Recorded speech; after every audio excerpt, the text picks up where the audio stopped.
Radio La Frontière. Le Flash Info. Bonsoir à tous et bienvenue dans votre Flash Info où l'actualité se dévoile en un éclair.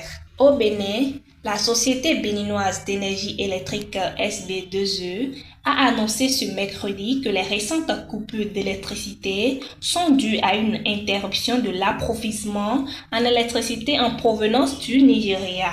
Mais en attendant le rétablissement de la tension de l'autre côté de la frontière, les capacités de production nationale ont été activées pour garantir l'alimentation électrique à travers tout le pays.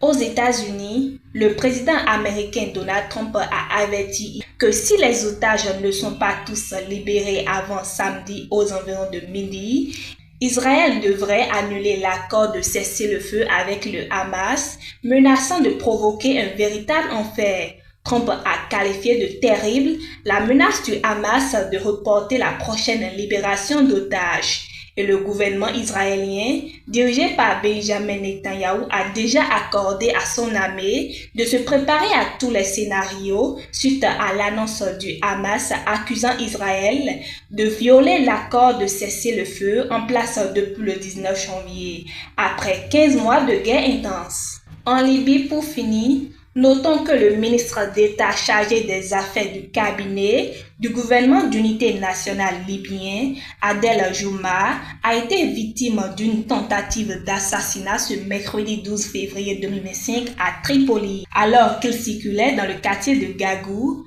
son véhicule a été attaqué par des assaillants non identifiés qui ont ouvert le feu, le blessant aux jambes. Transporté en urgence à l'hôpital Abou Slim, son état a été jugé stable par les médecins et sa vie n'est pas en danger selon les autorités libyennes. C'est Sidia Souakan, merci d'avoir suivi ce Flash Info et restez connectés pour plus de détails dans nos prochaines éditions. À très bientôt.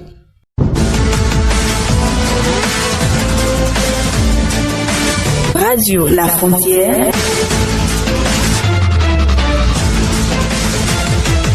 Le Flash Info.